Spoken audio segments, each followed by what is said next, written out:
என்னோடு புறப்பட்டு வருவதாக. வசனத்தை கேட்கிறவளாய் மாத்திரம் அல்ல, அதன்படி செய்கிறவளாய் ஆண்டவரே எங்களை மாற்றுவீர்கள். பரிசுத்த ஆவியானவர் எங்களுக்கு நீர் உதவி செய்தருள வேண்டும் என்று சொல்லிக்கிறோம். தேவரீருடைய நாமம் மண்டையிலே எல்லா துதி கனமையும் நமக்கு செலுத்துவோம். இன்னைக்கு நான் உங்களோடு பேச எடுத்துக்கொண்டதான தலைப்பு ஜெபத்தின் முக்கியத்துவம். அநேக முறை நாம இந்த வார்த்தை கேட்டிருப்போம். நான் ஏற்கனவே பேசியிருக்கிறேன். பிரதர் எழில்ஜான் ஒரு முறை பேசியிருக்காரு. பல சந்தர்ப்பங்கள்ல நாம ஜெபத்தை பற்றி நாம கேட்டிருக்கிறோம். ஆகவே இந்த நாளிலே ஆண்டவர் நம்முடைய திருச்சபை அல்லது இந்த வார்த்தை கேட்கிறதான ஒவ்வொருடைய உள்ளத்திலும் ஒரு ஜெப ஆவியை ஊற்றுவாராக. அல்லேலூயா. ஜெபிக்கிறதான ஆவி, ஜெப ஆவி. சில பேரால கொஞ்ச நேரம் கண்டினியூஸா ஜெபம் பண்ண முடியாது. சில ஆட்கள் ஜெபித்துக் கொண்டே இருப்பாங்க. ஆனா கர்த்தருடைய ஜெப ஆவி நமக்குள்ள இருக்குமானால் நம்மால் நிச்சயமாக ஜெபிக்க முடியும். ஜெபத்தின் முக்கியத்துவம், ஜெபம் முக்கியமாக இருந்தபடியினால் ஆண்டவரே எங்களுக்கு ஜெபிக்க சொல்லித்தாங்க என்று சீஷர்கள் இயேசுவிடத்தில் கேட்டார்கள். மத்தேயு 6ஆம் அதிகாரம் 9ஆம் வசனத்திலிருந்து 11ஆம் வசனம் வரைக்கும் கர்த்தருடைய ஜெபம், the Lord's prayer, கர்த்தரின் ஜெபம் என்கிறதான இந்த ஒரு தலைப்பை எடுத்து நான் உங்களோடு பேசி இருக்கிறேன். உங்களுக்கு ஞாபகம் இருக்கும் என்று நினைக்கிறேன். ஒருவேளை இந்த செய்தியை யூடியூப்ல போடும்போது அந்த லிங்கை நான் டிஸ்கிரிப்ஷன்ல கொடுக்கிறேன். நீங்க அந்த செய்தியை நீங்க கேட்கலாம். கர்த்தருடைய ஜெபம், the Lord's prayer. நீங்கள் ஜெபம் பண்ண வேண்டிய விதமாவது, பரமண்டலங்களில் இருக்கிற எங்கள் பிதாவே உம்முடைய நாமம் பரிசுத்தப்படுவதாக. மத்தேயு 6:9 10ஆம் வசனம். உம்முடைய ராஜ்யம் வருவதாக, உம்முடைய சித்தம் பரமண்டலத்திலே செய்யப்படுவது போல பூமியிலேயும் செய்யப்படுவதாக. எங்களுக்கு வேண்டிய ஆகாரத்தை இன்று எங்களுக்கு தாரும். எங்கள் கடனாளிகளுக்கு நாங்கள் மன்னிக்கிறது போல எங்கள் கடன்களை எங்களுக்கு மன்னியும். எங்களை சோதனைக்குட்பட பண்ணாமல் தீமை நின்று எங்களை ரட்சித்துக் கொள்ளும்.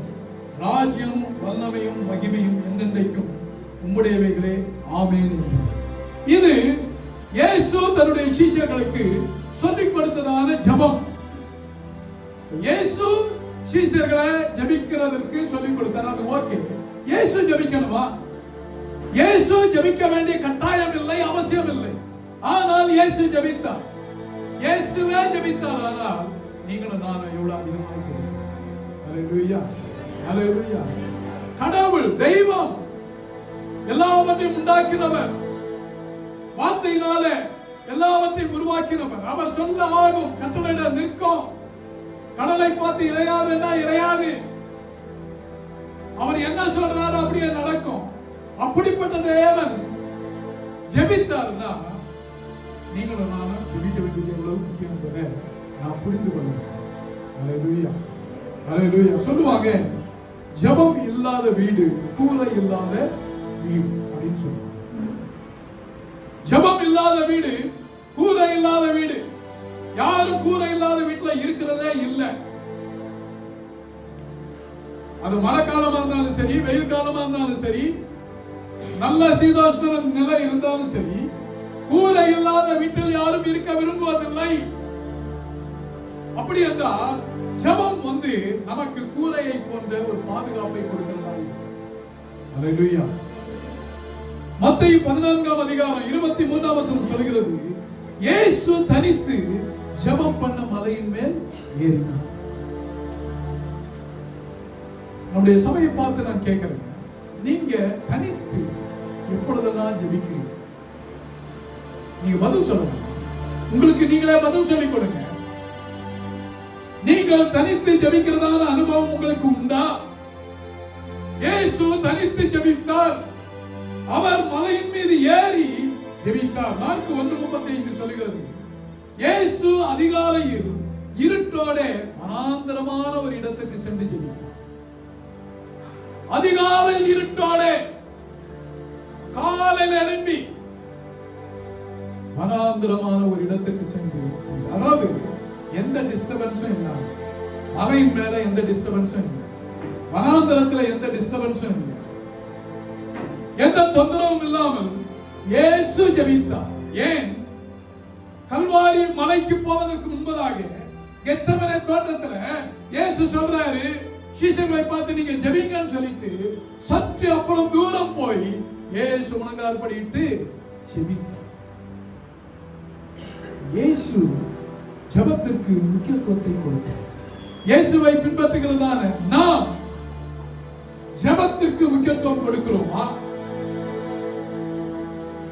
கடந்த நாட்கள்ல சனிக்கிழமையில சில பேர் தான் நாங்க கூடி ஜெபம் பண்ணோம். ஆனா அந்த ஜெபம் அவ்வளவு வல்லமையாக இருந்தது, அவ்வளவு உற்சாகமாக இருந்தது. ஜெபிப்பதற்கு இந்த ஆண்டு நாம் அதிக முக்கியத்துவம் கொடுக்க போறோம். ஆமென். சத்தம் வரலையே. ஜெபிக்க போறேன்னு சொல்றவங்க எல்லாம் ஆமென் சொல்லுங்க. அல்லேலூயா. அப்போஸ்தலர் 1:14 சொல்லுகிறது, சீஷர்கள் இயேசு உயிர்த்தெழுந்த பின்பு ஆண்டவர் சொன்னாரு, நீங்கள் காத்திருங்கள். அவர்கள் மேல் வீட்டறையிலே ஜெபத்திலும் வேண்டுதலிலும் உறுதியாய் தரித்திருந்தார்கள். அந்த வசனம் வாசிப்போமா? அங்கே அவர்கள் எல்லோரும், அப்போஸ்தலர் 1:14 அங்கே இவர்கள் எல்லாரும் ஸ்திரீகளோடும் இயேசுவின் தாயாகிய மரியாளோடும் அவருடைய சகோதரர் கூட ஒருமனப்பட்டு ஜெபத்திலும் வேண்டுதலிலும் தரித்திருந்தார்கள். ஜெபத்திலும் வேண்டுதலிலும். அப்படி என்றால் கூடி வரும் பொழுது ஒரு மனம் உண்டாகிறது. ஒரு மனதோடு ஜெபிக்கிறதான ஜெபத்திற்கு மிகுந்த வல்லமை. கூடி வரும் பொழுது ஒரு மனம் உண்டாகிறது. சிந்தையெல்லாம் ஒருமுகப்படுத்தி நாம் ஜெபிக்கிறதான ஜெபத்திற்கு மிகுந்த பலன் உண்டு. சீஷர்கள் ஜெபித்தார், இயேசு ஜெபித்தார், சீஷர்கள் ஜெபித்தார்கள். அப்போஸ்தலர் 9:14 வாசிங்க. அப்பொழுது கர்த்தர் நீ எழுந்து எனப்பட்ட தெருவுக்கு போய், அனனியாட்ட இயேசு சொல்றாரு, ஆண்டவர் சொல்றாரு, நீ எழுந்து நேர்த்தெரு எனப்பட்ட தெருவுக்கு போய் யூதாவின் வீட்டிலே தர்சு பட்டணத்தானாகிய சவுல் என்னும் பேருள்ள ஒரு மனுஷனை தேடி அவன் இப்பொழுது ஜெபம் பண்ணுகிறான். நல்ல கவனிங்க, ஜெபம் பண்ணுகிற ஆட்களை ஆண்டவர் நோட் பண்ணுகிறார். ஆமென். ஹல்லேலூயா. பரவசமா இல்லையா? நீங்க ஜெபிச்சீங்கன்னா ஆண்டவர் உங்களை நோட் பண்ணுவாரு. சவுல் சந்திக்கப்பட்டான். தேவனுடைய பிள்ளைகளை துன்பப்படுத்தும்படியாக அவன் கடந்து போகிறான். கடந்து போகிற வழியிலே தேவனால் அவன் சந்திக்கப்பட்டான். சந்திக்கப்பட்டது அவன் செஞ்ச முதல் காரியம் தெரியுமா? அவன் ஜெபிக்க ஆரம்பித்தான். ஆமென். ஜெபித்தது தேவனுடைய கவனத்திற்கு போனது. பக்கத்துல சொல்லுங்க, நீங்க ஜெபித்தா தேவன் உங்கள் மீது கவனம் கொள்ளுவார். அப்படின்னா என்ன அர்த்தம்னா, ஜெபிக்காதவங்களுக்கு, நான் ஜெபிக்கிறேன்னு சொல்றீங்க தெரியுமா, அவங்களுக்கு சொல்றேன், நீங்க ஜெபிக்காததுனால தேவன் உங்கள் மீது கவனம் செலுத்தவில்லை, உங்களுக்கு அற்புதங்கள் நடக்கவில்லை. ஜெபித்தால் தேவனுடைய பார்வையில் நீங்கள் இருப்பீர்கள். ஜெபிக்கிறவர்களை ஆண்டவர் கவனிக்கிறவராக இருக்கிறார். சவுல் ஜெபித்தார். ஆண்டவர் அனனியாவுக்கு சொல்றாரு, நீ நேர்த்தெருவுக்கு போ, அங்கே ஒரு மனுஷன் எனக்கா என்ன பண்ணிட்டு இருக்கான்? ஜெபம் பண்ணிட்டு இருக்கான். லூக்கா 21:36 சொல்கிறது, எப்பொழுதும் ஜெபம் பண்ணி விழித்திருங்கள். எப்பொழுதும் ஜெப ஆவி நமக்குள்ள இருந்தாதான் நாம எப்பொழுதுமே ஜெபித்துக் கொண்டிருக்கிறோம். ஜெப ஆவி நமக்கு இல்லாவிட்டால் நாம் ஜெபிக்கிறவர்களா இருக்க மாட்டோம். லூக்கா 21:36 தான் சொல்கிறது, எப்பொழுதும் ஜெபம் பண்ணி விழித்திருங்கள். பக்கத்துல சொல்லுங்க, எப்பொழுதும் ஜெபம் பண்ணி விழித்திருங்கன்னு சொல்லுங்க. லூக்கா 22:40 சொல்கிறது, சோதனைக்குட்படாதபடி ஜெபம் பண்ணுங்கள். சோதனைக்குட்படாதபடி, சோதனை சோதனையை சகிக்க வேண்டும் என்றால், அல்லது சோதனை கடந்து வர வேண்டும் என்றால், நாம் என்ன பண்ணணும்? ஜெபிக்கணும். எனக்கு எப்ப பாரு சோதனை, ஒரே பிரச்சனையா இருக்கு. சில பேர் சொல்லுவாங்க, பாஸ்டர் ஒரே பிரச்சனையா இருக்கு, என்னதான் சுத்தி சுத்தி அடிக்குது, நான் போலன்னாலும் பிரச்சனை என்ன தேடி வருது, எங்க போனாலும் பிரச்சனை வருது. என்ன பண்ணணும்னா, சோதனைக்கு உட்படாதபடிக்கு ஜெபம் பண்ணுங்க. சோதனைக்கு உட்படாதபடிக்கு ஜெபம் பண்ணுங்க. கடந்த நாட்கள்ல மலர் அவங்க ஒரு புது வீட்டுக்கு போனாங்க. கூப்பிட்டாங்க, பாஸ்டர் வந்து ஜெபம் பண்ணுங்க அப்படின்னு சொல்லி கூப்பிட்டாங்க. நான் போய் ஜெபம் பண்ண போயிருந்தேன். அப்ப அவங்க சொன்னாங்க, நான் இங்க ஜெபம் பண்றதுக்கு எந்த தடையும் வரக்கூடாது, யாரும் வந்து எதுவும் சொல்லிடக்கூடாது பாஸ்டர் பக்கத்துல இருக்கிறவங்க. நான் சொன்னேன், நீங்க யாரையும் டிஸ்டர்ப் பண்ணாம ஜெபம் பண்ணுங்க, யாரும் உங்களை டிஸ்டர்ப் பண்ணாம. ஹல்லேலூயா, ஹல்லேலூயா. சோதனைக்குட்படாதபடி ஜெபம் பண்ணுங்கள். ரோமர் 12:12 சொல்கிறது, ஜெபத்திலே உறுதியாய் தரித்திருங்கள். ரோமர் 12:12 ஜெபத்திலே உறுதியாய் தரித்திருங்கள். நமக்கு ஜெபமும் இல்லை, உறுதியும் இல்லை. ஜெபிக்கிறதுன்னா வெட்டிக்காய் போல கசக்கும். ஆராதிச்சிருவோம், பாட்டு பாடுவோம், மற்ற எல்லா ஆவிக்குரிய காரியங்களையும் செய்வோம். ஆனால் ஜெபிக்கிறதுக்கு நம்மளால முடியவே முடியாது. ஜெப நேரம் ரொம்ப முக்கியமானது. பக்கத்துல சொல்லுங்க, ஜெப நேரம் ரொம்ப முக்கியமானது. ஜெபம் சொல்லுங்க, ஐயாக்கு சொல்லுங்க, ஜெப நேரம் ரொம்ப முக்கியமான நேரம்னு சொல்லுங்க. ஹல்லேலூயா. ஜெப நேரம் ரொம்ப முக்கியமான நேரம். ஜெபத்திலே உறுதியாய் தரித்திருங்கள். 1 பேதுரு 4:7 சொல்லுகிறது, ஜெபம் பண்ண ஜாக்கிரதை உள்ளவர்களாயிரு. ஜெபம் பண்ண ஜாக்கிரதை. ஜாக்கிரதை என்ற போர்டு எங்க பார்த்திருப்பீங்க? சொல்லுங்க பார்க்கலாம். வீட்டு வாசல்ல. ஏன் என்ன போட்டிருக்கோம்? நாய்கள் ஜாக்கிரதை. நிறைய வீட்டுல பாத்தீங்கன்னா அவர் சொன்ன மாதிரி வீட்டுல என்ன பண்ணும், போர்டு போட்டிருப்பாங்க, அந்த கேட்ல இருக்கும், நாய்கள் ஜாக்கிரதை. அப்படின்னு என்ன அர்த்தம்? நீங்க அத்துமீறி உள்ள நுழைஞ்சீங்கன்னா நாய் உங்களை பதம் பார்த்துடும். அதே விதத்துல எங்க வேதவசம் கொடுக்கிறது, ஜெபம் பண்ண ஜாக்கிரதை உள்ளவர்களாயிரு. வேற எங்க ஜாக்கிரதை உள்ளவர்களாயிருங்கன்னு போடுது? எங்க ஆபத்து எங்க இருக்கோ அங்க ஜாக்கிரதை உள்ளவர்களா இருக்குங்கன்னு சொல்லுவாங்க. வேற எங்க? ஈபி. ஈபி ஜாக்கிரதை. என்னது? கரண்ட் உங்களை அழிச்சிடும். அப்படி என்றால் நான் சொல்ல வந்த காரியம், அழிக்க போகிறதான ஒரு சூழ்நிலை வரும் என்றால் நீங்கள் ஜாக்கிரதையா இருந்து ஜெபம் பண்ணுங்கள்.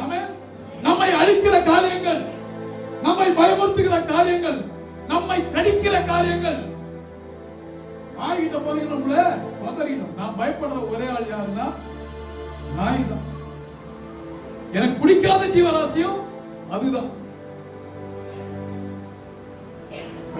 பாபு வீட்டுக்கெல்லாம் போறேன்னா முதல்ல அவங்கள உள்ள தள்ளுவாங்க. அவங்கள உள்ளப்போ அதுக்கு உள்ள போயிட்டு அது அத்துமீறி விடக்கூடாதுன்னு சொல்லிட்டு என்ன பண்ணிடுவாங்க, கதவை சாத்திடுவாங்க.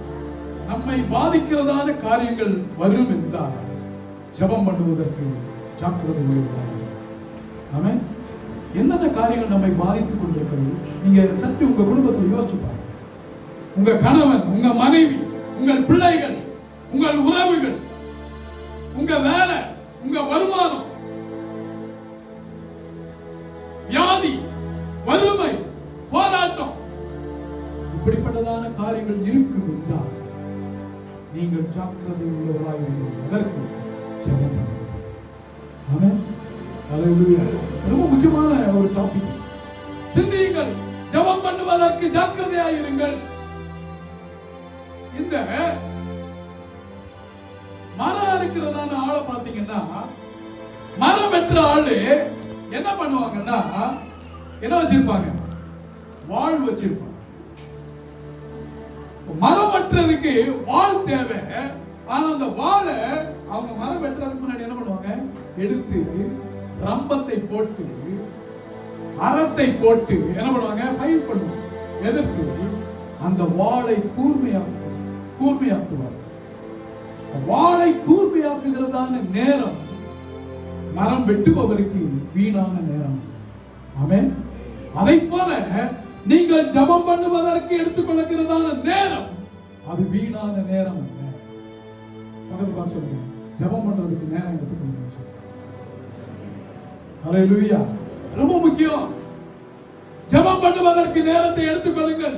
எப்படி ஒரு மரத்தை வெட்டுகிறவர் அந்த வாளை தீட்டுவதற்கு நேரம் எடுத்துக் கொள்கிறாரோ, அதை போல நீங்கள் ஜெபம் பண்ணுவதற்கு நேரத்தை எடுத்துக் கொள்ளுங்கள். நீங்கள் ஜெபித்தீர்கள் என்றால் நீங்கள் செய்ய போவதான காரியம் எழுதுகிறது. மரம் வெட்டுகிறவர் அந்த நபர் அல்லது ஒரு ஆசாரி வெட்ட வேண்டிய மரத்திற்கு முன்பதாக தீட்ட வேண்டிய உளியை தீட்டி விட்டார் என்றால் அவர் எளிதாக காரியத்தை செய்து விடுவார். நீங்கள் ஒரு காரியத்துல ஈடுபடுறீங்கன்னா, ஒரு பிரச்சனை வருதுன்னா, நீங்க ஜெபிப்பீங்கன்னா நீங்கள் எளிதிலே மேற்கொள்ள முடியும். எளிதிலே அதை வெட்டி வீழ்த்தி விட முடியும். ஜெபம் நமக்கு முக்கியமானது. ஜெபம் பண்ண ஜாக்கிரதை உள்ளவர்களாய் பகவதாசன் ஜாக்கிரதை. ஜெபம் பண்ணுவதற்கு ஜாக்கிரதை. சில ஆட்களை பார்த்து சொல்லுவாங்க, நம்ம கிட்ட யாராவது வரிஞ்சு கட்டின்னு வந்தா ஜாக்கிரதையா இருக்கு. என்னது? ஜாக்கிரதையா இருக்கு. யார்கிட்ட பேசுறேன்னு கொஞ்சம் தெரிஞ்சு பேசு. ஜாக்கிரதை. என்ன அர்த்தம்? எனக்கு கோபம் வந்துச்சுன்னா அடுத்து என்ன நடக்கும்னு எனக்கு தெரியாது. உங்களுக்கு தெரியாத காரியத்தில் ஈடுபடாது. ஆமென். ஹல்லேலூயா. ஜெபம் பண்ணுவதற்கு ஜாக்கிரதை உள்ளவர்களாய் இருங்கள். யாக்கோபு 5:13 சொல்கிறது. யாக்கோபு 5:13 ஒருவன் துன்பப்பட்டால் ஜெபம் பண்ண கடவன்.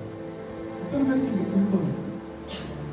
துன்பம் இல்லாத ஆள் மாத்திரம் கரங்களை உயர்த்தி ஒரு ஆமென் சொல்லு. ஒருத்தர் கூட இல்ல. எல்லாருக்கும் துன்பம் இருக்கு. உலகத்தில் ஆண்டவர் சொல்றாரு, உங்களுக்கு உபத்திரம் உண்டு, உலகத்தில் உங்களுக்கு பிரச்சனை உண்டு. வேதம் சொல்லுகிறது, ஒருவன் துன்பப்பட்டால் ஜெபம் பண்ண கடவன். நீங்க துன்பம் இருக்குன்னு சொல்லிட்டு சபைக்கு லீவ் போடுறது கூடாது, ஜெபத்துக்கு லீவ் போடுறது கூடாது. துன்பப்பட்டால் ஜெபம் பண்ண கடவன். பக்கத்துல சொல்லுங்க, நீங்க ஆமென் சொல்லல, உங்களுக்கு துன்பம் இருக்கு, ஜெபம் பண்ணுங்க சொல்லுங்க. நிறைய இருக்குன்னா நிறைய ஜெபம் பண்ணு. ஹல்லேலூயா. நிறைய துன்பம் இருக்குன்னா நிறைய ஜெபம் பண்ணு. ஆமென். ஹல்லேலூயா. ஹல்லேலூயா. சம்பாதிக்கணும்னு என்ன பண்ணுவோம்? குறிப்பா நம்ம ஆளுங்க நிறைய பேர் டிரைவர் தான் இருக்காங்க. சம்பாதிக்கணும்னா என்ன பண்ணுவோம்? கேட்கலாமா? யாராவது பேட்டி கேட்கலாமா? சந்திரசேகர் தான் கேட்கலான்னு இன்னைக்கு நான் மாட்டிக்கிட்டேன்னு சொல்றேன். எத்தனை மணிக்கு உங்க ஆட்டோ ஸ்டார்ட் பண்ணுங்க? 8:30. வீட்டுக்கு எத்தனை மணிக்கு வருவீங்க? காலையில நைட்டு 10:30 11 சில டைம்ல 12 மணி ஆகும். என்னது? சம்பாதிக்கணும். கஷ்டப்பட்டு உழைக்கிறார். எதுக்கு? சம்பாதிக்கணும். அப்ப ஏன் அவர் துன்பப்படுகிறார்? வருமானத்தை அதிகமாக ஈட்ட வேண்டும் என்பதற்காக. கஷ்டம்தான், சீட்லயே உட்கார்ந்துட்டு இருக்கணும், சூடுதான், கஸ்டமர்ஸ் ஒன்னொன்னு பேசுவாங்கன்னா, கேட்கிற வாடகையை கொடுக்க மாட்டாங்கன்னா, சில்லறை செலவுல இருக்காதுதான். அது டிரைவருடைய கலை. எதுக்கு இந்த உபத்திரவம்னா? சம்பாதிக்கணும். ஆமென். நம்முடைய வாழ்க்கையில நாம துன்பப்பட்டால் ஜெபம் பண்ண கடவுள். என்னெல்லாம் துன்பங்கள் இருக்கிறதோ, உங்கள் துன்பங்கள் எல்லாம் இன்பமாக மாற வேண்டும் என்றால் நீங்கள் ஜெபம் பண்ண வேண்டும். நாம் ஜெபிக்க வேண்டும், சபை ஜெபிக்க வேண்டும், தேவனுடைய பிள்ளைகள் ஜெபிக்க வேண்டும். துன்பப்பட்டால் ஜெபம் பண்ண கடவுள். அப்போஸ்தலர் 12ஆம் அதிகாரம் 5ஆம் வசனம் சொல்கிறது, ஜெபம் மிக வல்லமை உள்ளது. ஜெபம் அற்புதமானது. ஜெபம் பவர்ஃபுல். அப்போஸ்தலர் 12ஆம் அதிகாரம்,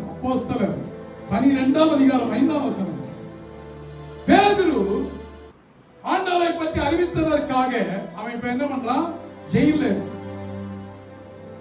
ஜெயில யார் இருக்கா? பேதுரு இருக்கிறார். புதிய ஏற்பாட்டு தூண்கள் 3 பேர், அதுல ஒருத்தர் இப்ப ஜெயில இருக்கிறார்.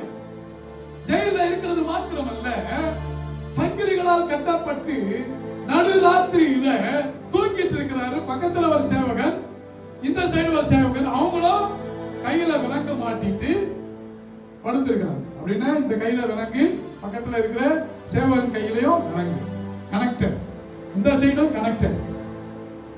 தப்புவிப்பதற்கு வாய்ப்பே இல்லை. ஆனால் வேதம் சொல்கிறது, சபையார் ஊக்கத்தோடே ஜெபம் பண்ணினார்கள். வாசிக்கலாம் அந்த வசனம். அப்போஸ்தலர் 12. அப்படியே பேதுரு சிறைச்சாலையிலே காக்கப்பட்டிருக்கையில் சபையார் அவனுக்காக தேவனை நோக்கி ஊக்கத்தோடு ஜெபம் பண்ணினார்கள். ஹல்லேலூயா. நீங்களும் நாம் சபையாக ஊக்கத்தோடு நாம் ஜெபித்தோம் என்றால் கர்த்தருடைய தூதன் கடந்து சென்று கட்டுகளை எல்லாம் விட்டு. ஹல்லேலூயா, ஹல்லேலூயா. நாம் ஜெபித்தால் கட்டுகள் அகலும். பாருங்க, சங்கிலிகளினால் கட்டப்பட்டதான பேதுருவின் கையில் இருந்து, 2 கையில் இருந்தும் சங்கிலிகள் விடுபட்டு விட்டது. ஆனால் விடுபட்டது கூட பக்கத்துல கட்டப்பட்டிருந்ததான போர்ச்சேவர்களுக்கு தெரியல. கதவு பூட்டப்பட்டிருக்கிறது, வெளியால் நிக்குது. 3ஆம் காவல், 4ஆம் காவல், எத்தனை காவல் தெரியல, சரியா பார்த்தா தெரியும்.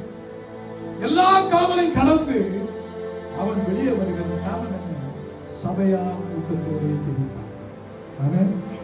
ஆகவே சபையாக ஜெபிப்பதற்கு சனிக்கிழமை உங்களை வர சொல்லுங்கள். உங்கள் கட்டுகள் அகல, உங்கள் பிரச்சனைகள் மாற.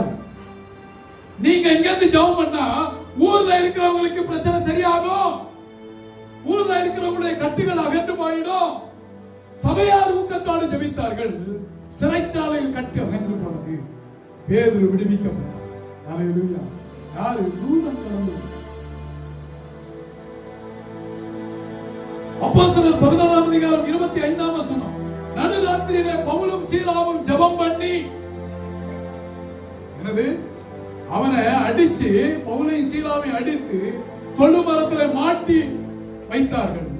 அவர்களோ பாடி துதித்து ஜெபம் பண்ணினார்கள்.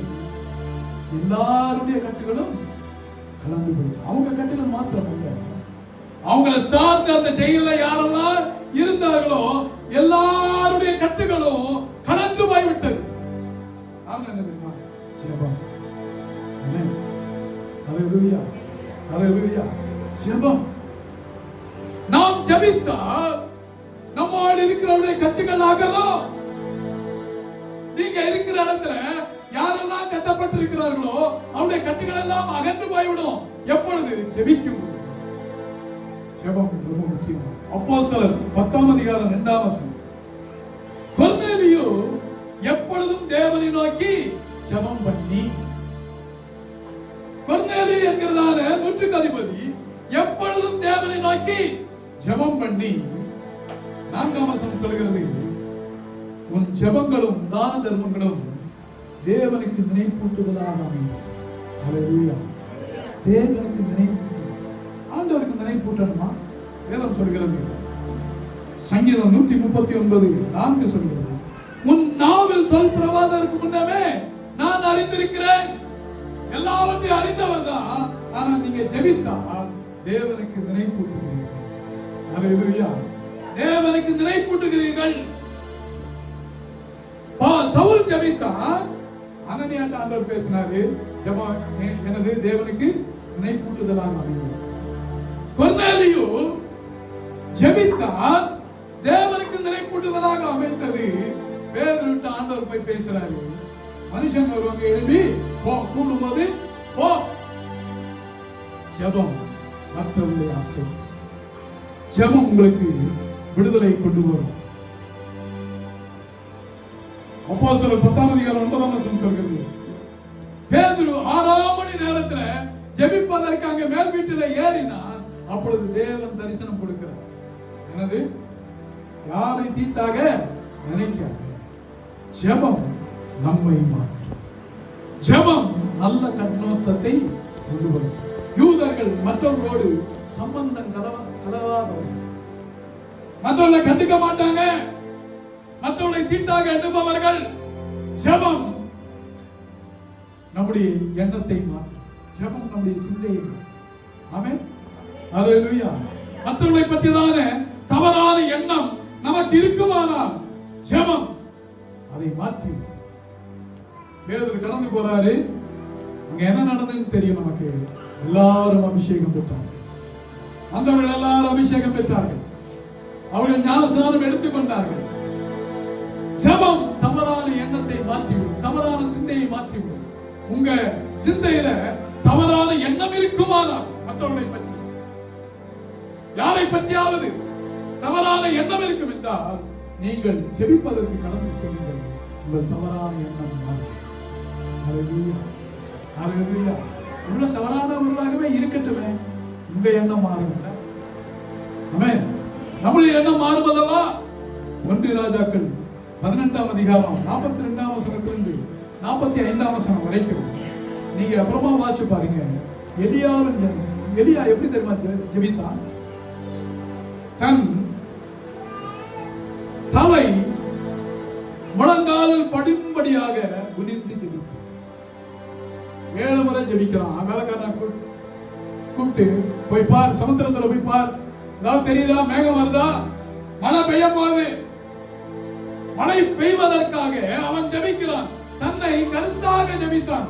யாக்கோபு சொல்கிறது, எலியா நம்மை போல பாடுள்ள மனிதனாக இருந்தாலும் கருத்தாய் ஜெபித்தான், மழை பொழியும். நீங்கள் கருத்தாய் ஜெபிக்கிறதான எல்லா ஜெபத்திற்கும் பலனை பெற்றுக் கொள்வீர்கள். தன் முகம் முழங்காலில் பட்டு. முழங்கால் எங்க இருக்கு சொல்லுங்க பார்க்கலாம். எங்க இருக்கு? முழங்கால். முட்டி. முகம் எங்க இருக்கு? இங்க இருக்கு. முகம் முழங்காலில் பட அவன் ஜெபித்தானா 7 முறை. 6 முறை ஜெபித்தான், ஒண்ணும் நடக்கல. 7வது முறை ஜெபிக்கும் பொழுது கையளவு மேகம். எப்படி ஜெபித்திருப்பான்னு பார்த்துக்கோங்க. கொஞ்சம் என்னால தொட முடியாது, இப்படி குனிஞ்சு முட்டியை தொட முடியாது. என்ன சொல்றாங்கன்னா, ஜெபிப்பதற்கு அவ்வளவு சிரமப்பட்டாலும் அவன் ஜெபிப்பதை நிறுத்து. அல்லேலூயா. ஜெபம் பண்ண சிரமமா இருக்கா? ஜெபம் பண்றது எட்டிக்காய போல கசக்குதா? ஜெபம் பண்றதுக்கு வருத்தமா இருக்கா?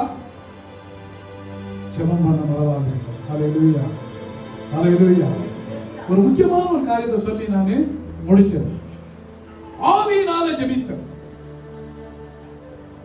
ஜெபத்தை பத்தி நாம பார்த்தோம்.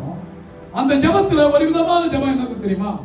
ஆவியினால ஜெபம் பண்ணி. எபேசியர் 6:18, இன்னொரு ரோமர் 8:26, 27. எந்த சமயத்திலும் சகலவிதமான வேண்டுதலோடும் விண்ணப்பத்தோடும் ஆவியினாலே ஜெபம் பண்ணி.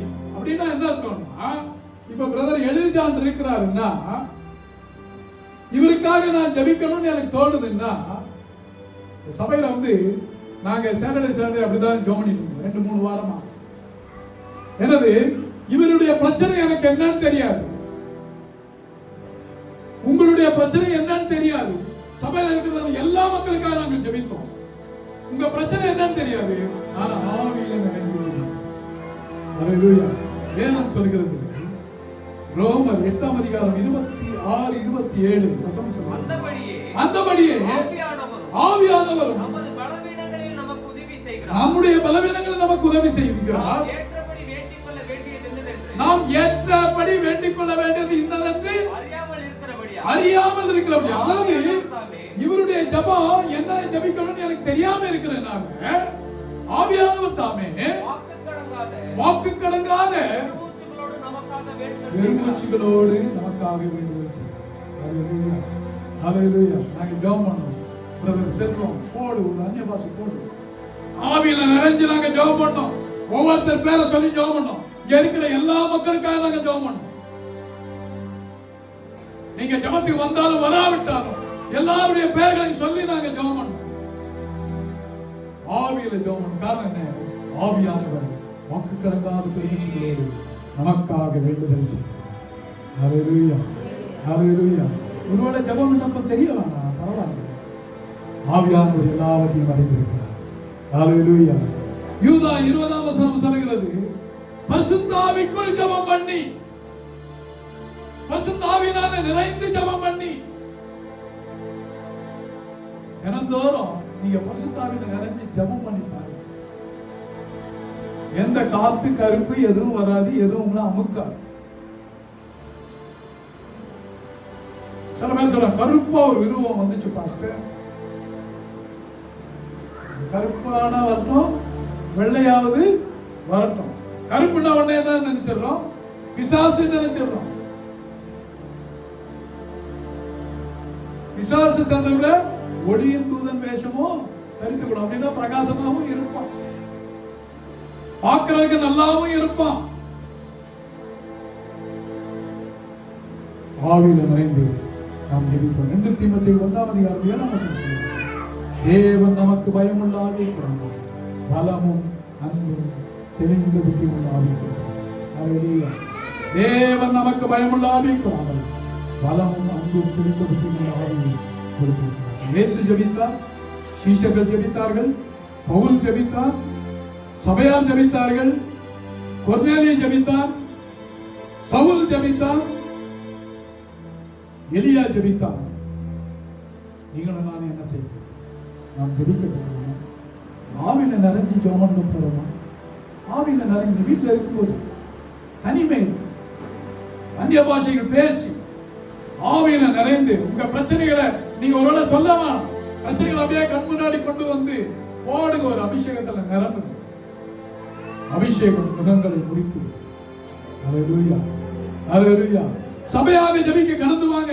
நாம ஜெபிக்கிற காரியங்கள் எல்லாவற்றுக்கும் ஆண்டவர் பதிலை கொடுப்பார்.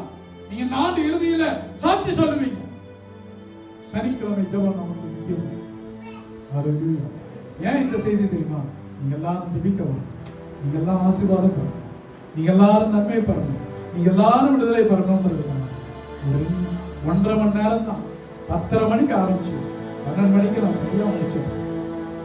நீங்க வீட்டில் இருப்பீங்க, கொஞ்ச நேரத்தை ஒதுக்கி செபிப்பதற்கு கடந்து வா. சனிக்கிழமை அநேகருக்கு விடுமுறை. அட்லீஸ்ட் மாசம் ஒரு முறையாவது, இல்லைன்னா ஒரு 3 மாசத்துக்கு ஒரு முறையாவது நீங்க செபிப்பதற்கு கடந்து வருவதற்கு திட்டம். ஹல்லேலூயா. பலவீனம் இருக்கும், சுகவீனம் இருக்கும், பிரச்சனைகள் இருக்கும், போராட்டங்கள் இருக்கும். ஆனால் சபையாக ஜெபிக்கிறதாக சொல்லி மிகுந்த பலன். உங்களை மூடி நாம் செபிப்போமா? செபிக்க நம்மை ஒப்புக் கொடுப்போமா? இயேசு ஜெபத்தை சொல்லிக் கொடுப்பார், சீஷர்களுக்கு ஜெபிக்க சொல்லிக் கொடுப்பார். இயேசு தனித்து ஜெபம் பண்ண மலையின் மேல் ஏறி, இயேசு அதிகாலையில் இருட்டோடு வனாந்தரமான இடத்திற்கு போனார். சீஷர்கள் மேல் வீட்டறையில் ஜெபிப்பதற்கு காத்திருந்தார். சவுல் ஜெபித்தார். எப்பொழுதும் ஜெபம் பண்ணி விழித்திருங்கள், சோதனைக்குட்படாதபடி ஜெபம் பண்ணுங்கள், ஜெபத்திலே உறுதியாய் தரித்திருங்கள், ஜெபம் பண்ண ஜாக்கிரதை உள்ளவர்களாய் இருங்கள், துன்பப்பட்டால் ஜெபிக்க கடவர்கள். பவுலும் சீலாவும் நடுராத்திரியில் ஜெபித்தார், சபையார் ஜெபித்தார். கொர்நேலியின் ஜெபங்கள் தேவனுக்கு நினைப்பூட்டுவதாக அமைந்தது. உங்க ஜெபங்கள் தேவனுக்கு நினைப்பூட்டுவதாக அமைந்தது. அருமையான சபை, கர்த்தருடைய வார்த்தை கேட்கிறதான தேவ பிள்ளை, உங்களை ஜெபிக்க நீங்கள் தீர்மானிக்கிறீங்களா?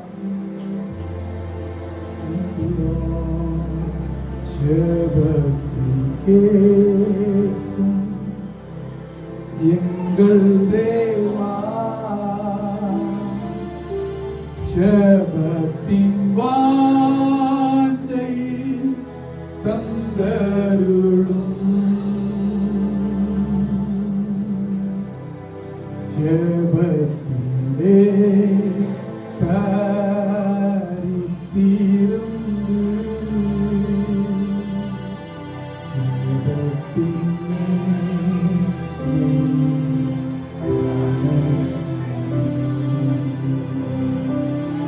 ஜெபமே ஜீவன், ஜெபம் ஜெயம், ஜீவியத்திற்கு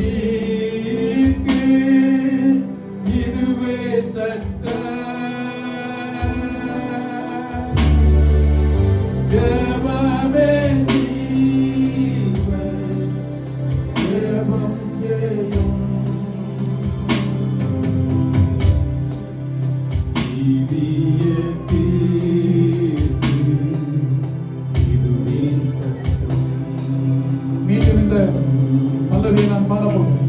நான் ஜெபிக்க என்னை ஒப்பு கொடுக்கிறேன் என்று சொல்லுகிறோம். நீங்க இருக்கிற இடத்துல அப்படியே எழுப்பி நில்லுங்க. உங்களுக்காக நான் ஜெபிக்க போகிறேன்.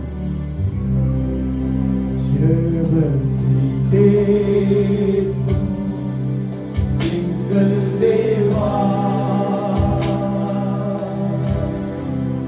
ஜெபத்தின் வாஞ்சை தந்தருளும்.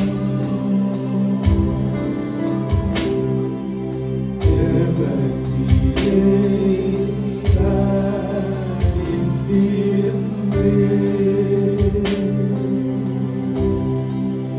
ஜெபத்தின் மேன்மை பாட செய்யும். ஜெபமே ஜீவன், ஜெபம் ஜெயம்.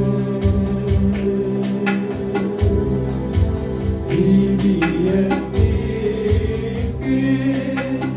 இதுவே சட்டம். ஜெபமே ஜீவன், ஜெபம் ஜெயம்.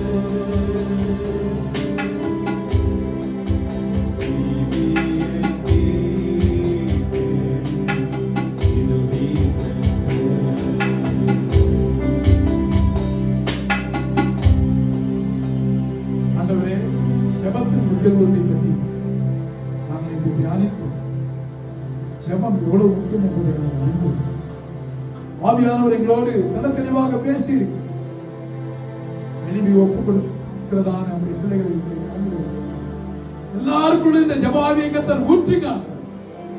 நாங்கள் நம்முடைய சமூகத்திலே காத்து கிடக்க செபித்து எல்லா காரியங்களையும் பெற்றுக்கொள்ள, நன்மையை பெற்றுக்கொள்ள ஆண்டவரே உதவி செய்யும். யாரெல்லாம் தீர்மானம் பண்ணி நினைவில் இருக்கிறார்கள், எடுத்த தீர்மானத்தை உறுதியாயிருக்கு. ஜெபிக்க கூடாதபடி பிசாசு பலவிதமான சூழ்நிலைகள் ஆண்டவரே வந்தால் என் பிள்ளைகள் ஜெபிப்பதற்கு தங்களை ஆயத்தப்படுத்த ஜெபிக்க ஆண்டவரே உதவி செய்யும். சமர்ப்பிக்கலாம். ஒவ்வொரு மக்களின் கர்த்தர் ஆசீர்வதிப்பார். எல்லா புதிய நமக்கு நமக்கே செலுத்துகிறோம். இயேசுவின் நாமத்தில் இருந்து நல்லது. ஆமென். எல்லாம் சேர்ந்து சொல்லுமா? ஆத்துமாவே கர்த்தரை ஸ்தோத்திரம்.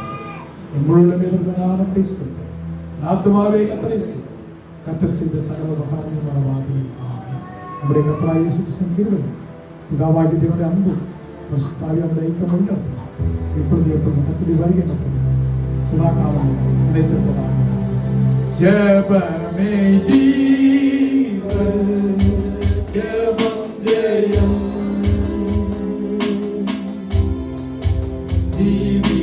ஜீவியத்திற்கு இதுவே சட்டம். ஜெபமே ஜீவன், ஜெபம் ஜெயம்.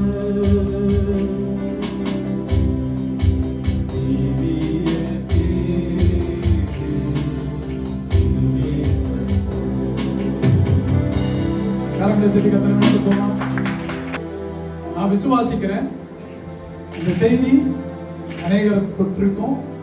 யாரெல்லாம் கேட்கிறாங்களோ அவங்க எல்லாம் ஆமென். ஒரு சிம்பிளான மெசேஜ் தான், ஆனால் ஜெபம் அவ்வளவு முக்கியமானது. ஆகவே ஜெபிப்பதற்கு காத்திருக்கிறவர்கள் கூட்டம் முடிவடைந்து ஆசிரியர். இங்கே QR கோட் கொடுக்கப்பட்டுள்ளது. ஃபோன்பே மற்றும் ஜிபே நம்பரும் கொடுக்கப்பட்டுள்ளது. கண்டிப்பாக கொடுக்க வேண்டும் என்கிறதான அவசியமில்லை. சிலர் காணிக்கையை நாங்கள் அனுப்புவதற்கு அது உதவியாக இருக்கும், நீங்கள் போடுங்கள் என்று கேட்டுக்கொண்டபடியால் இதை போட்டுள்ளேன். நன்றி. God bless you.